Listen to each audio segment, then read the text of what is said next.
जय हिंद, जय झारखंड। मैं Shahnawaz Khan, all Jharkhand driver trade union महासचिव। सर्वप्रथम साथियों, आप सभी को छठ की बहुत बहुत मुबारकबाद, बधाई। दुआ करता हूँ, कामना करता हूँ कि हमारे जहाँ भी ड्राइवर भाई होंगे बेहतर होंगे, अच्छे से होंगे। साथियों, अभी कल हम लोगों ने छत्तीसगढ़ से जुड़े हुए कुछ वीडियो देखे हैं,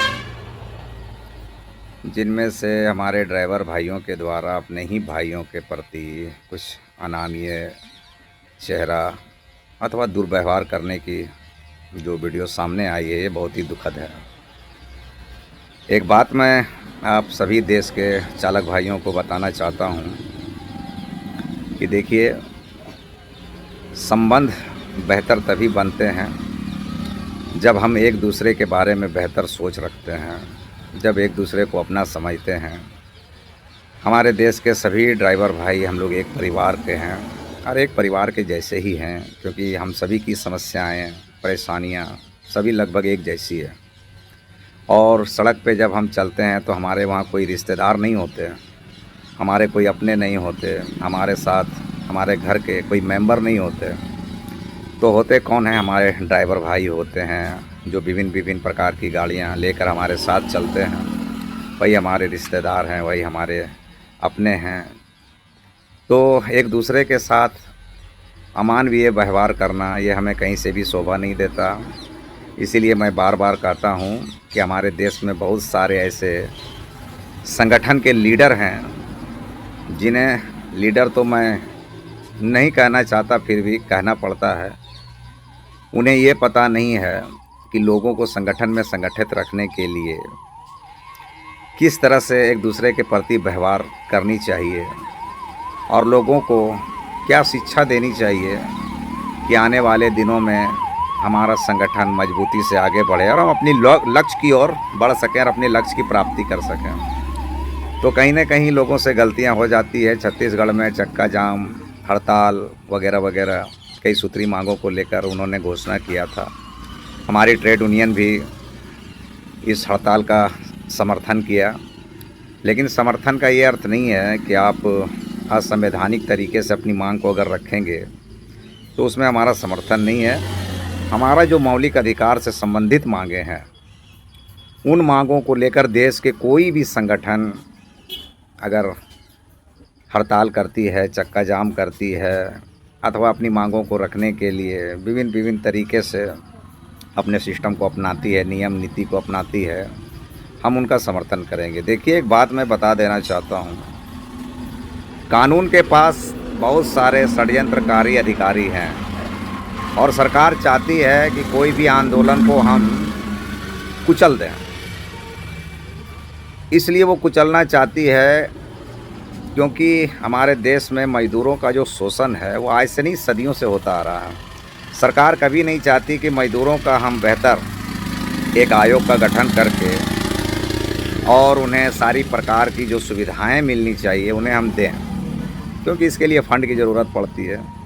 और ख़ास करके मैं ड्राइवर चालक भाई की बात करूं तो आज तक कोई भी सरकार इस ओर कभी ध्यान ही नहीं दिया कि हमें ड्राइवर आयोग का गठन करना चाहिए। हमारे ड्राइवर भाइयों का जो मान सम्मान है, जो उन्हें नाम इज्जत मिलनी चाहिए, जो उनका मौलिक अधिकार है वो उनको मिलना चाहिए, इसके प्रति कभी किसी भी सरकार ने ध्यान नहीं दिया। तो सरकार की तो मंशा स्पष्ट है कि वो क्या चाहती है, हम लोगों के प्रति उनका नज़रिया क्या है। तो हमें भी बहुत ही सोच समझकर, सूझबूझ के साथ संवैधानिक तरीके से अपनी बातों को रखने की आवश्यकता है।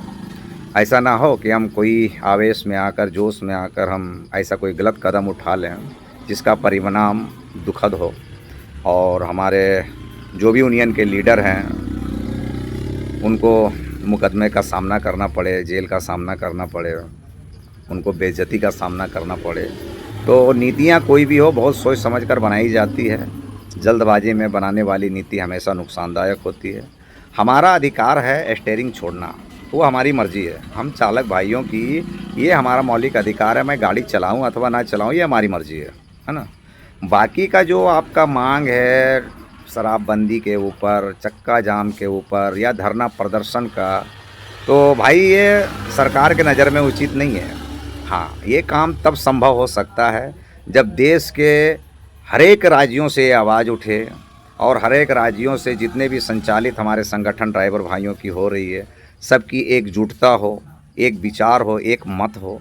उसके बाद अगर हम किसी भी तरह के कदम को उठाते हैं अपने हित में, अपने ड्राइवर भाइयों की हित में उठाते हैं, तो कहीं ना कहीं हम इस पे कामयाबी पा सकते हैं। लेकिन अगर एक राज्य चाहे कि हम अपने राज्य की गोलबंदी करके सरकार को हम अपनी मांगों के तहत घुटने पे ला सकते हैं, तो ये मुनासिब नहीं है, क्योंकि ये लड़ाई छोटी नहीं है, बहुत बड़ी लड़ाई है। और हमें इस लड़ाई के लिए सर्वप्रथम अपने सभी ड्राइवर भाइयों को पहले जागरूक करना पड़ेगा, उनके हक अधिकार के बारे में उन्हें बताना पड़ेगा, यहाँ तक कि उन्हें ट्रेनिंग देनी पड़ेगी, उनका क्लास लेना पड़ेगा। अभी तो खैर सोशल मीडिया का माध्यम से आप बहुत सारी बातों को अपने ड्राइवर भाइयों तक पहुँचा सकते हैं, लेकिन इसके लिए आपको एक बेहतर नीति बनाने की ज़रूरत है, क्योंकि नीति विहीन कोई भी कार्यक्रम को आप करते हैं तो आप सफलता नहीं प्राप्त कर सकते। और इसमें होता है क्या कि जैसे हमारे किसी राज्य के लीडर के ऊपर मुकदमा हो जाए, उसे जेल जाना पड़े, या उनके ऊपर लाठी चार्ज हो जाए, पुलिस प्रशासन के द्वारा उनमें सख्ती बरता जाए, तो दूसरे राज्यों की जो हमारे लीडर हैं उनका मनोबल टूटता है, हमारे जो ड्राइवर भाई हैं उनका हिम्मत टूटता है, उनके अंदर में डर की भावना आती है। तो ऐसा कोई भी काम हम लोग करने का प्रयास नहीं करें। बहरहाल हम लोग बहुत जल्द पूरे भारतवर्ष के जो सबसे बेहतरीन हमारे लीडर रहे हैं, चाहे वो वर्तमान में हो या पूर्व के हो, हम लोगों ने उन लोगों से संपर्क करना शुरू कर दिया है, ताकि इस लड़ाई को बेहतर तरीके से, संवैधानिक तरीके से पूरे देश में लड़ी जाए। तो आप लोगों से हमारी विनती होगी कि कोई भी ऐसा कार्य ना करें कि हमें और हमारे संगठन को और हमारे चालक भाइयों को हंसी का पात्र बनना पड़े। तो साथियों, लड़ाई तो हमारी है और हम लड़ेंगे ही, बस कुछ समय का इंतज़ार है।